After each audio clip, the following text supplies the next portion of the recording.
শবে বরাতে কি কি আমল করতে হয়, রোজা কয়টি, নামাজ কয় রাকাত, বিস্তারিত বুঝিয়ে বললে ভালো হতো। লাইলাতুন নিসফি মিন শাবান, মধ্য শাবানের রাত, এর ফজিলত সাব্যস্ত আছে। আল্লাহ তাআলা এ রাতে মুশরিক হিংসুক ছাড়া বাকি মানুষদেরকে মাফ করে দেন। এবং এ রাতের ফজিলত সংশ্লিষ্ট আরো অনেকগুলো হাদিস আছে যেগুলো জয়ীফ সূত্রে বর্ণিত, কিন্তু এই একটা হাদিস গ্রহণযোগ্য সূত্রে বর্ণিত হওয়ার কারণে অন্য যেগুলো আছে সবগুলোর একসাথ করলে মোটা দাগে লাইলাতুন নিসফি শাবান বা মধ্য শাবানের রাত, এটার নাম আমরা শবে বরাত দেই। আসল নামটা, হাদিস দেওয়ার নাম কোনটা?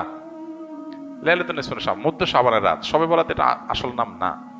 যাই হোক, তো এই মধ্য শাবানের রাতের ফজিলত সাব্যস্ত হয়, কিন্তু এইটাকে আমরা যেইভাবে যারা পালন করি তারা যেভাবে ঘটা করে করি, যেমন সারা রাত জেগে ইবাদত করা আল্লাহর ক্ষমা লাভের জন্য বা মাগফিরাত লাভের জন্য, যাতে মাগফিরাত হয়, গুনাহের ক্ষমা হয়, সেটা আপনি চেষ্টা করছেন, এটা আপনার ব্যক্তিগত অ্যাপ্রোচ থেকে আপনি করলেন।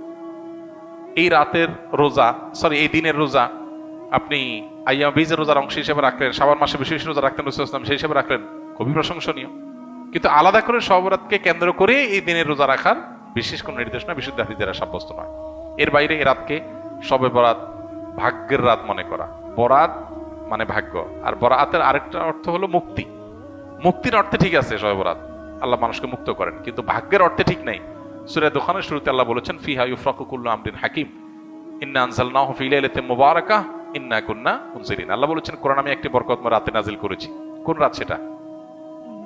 ওই যে ইন্না আনজালনাহু ফি লাইলাতিল কদর। আরেক জায়গায় আল্লাহ বলেছেন, কোরআন এক আয়াত আরেক আয়াতের ব্যাখ্যা করে আল্লাহ বলেছেন ফিহা ইউফরাকু কুল্লু আমরিন হাকিম, যে রাতে কোরআন নাজিল হয়েছে সে আয়াতে, সে রাতে গুরুত্বপূর্ণ সব বিষয় ধার্য করা হয়। তার মানে লাইলাতুল কদরে গুরুত্বপূর্ণ বিষয়গুলো ধার্য করা হয়। অতএব শবে বরাতে ভাগ্য নির্ধারণ করা হয়, এটি বিশুদ্ধ মত না।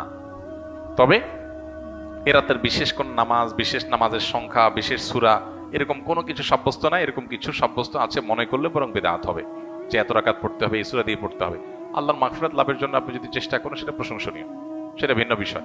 প্রত্যেক রাতেই তো আপনি আল্লাহর মাগফিরাতের জন্য চেষ্টা করা কর্তব্য বা করা উচিত।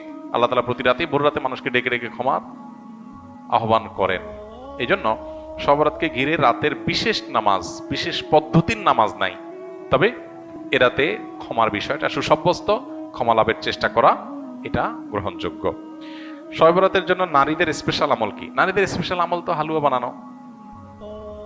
স্পেশাল আমল মানে স্পেশাল কাজ, কারণ শবে বরাতকে কেন্দ্র করে হালুয়া টালুয়া বানানো হতো, হালুয়া রুটি, গোশত রুটি এগুলা বিতরণ করা হতো।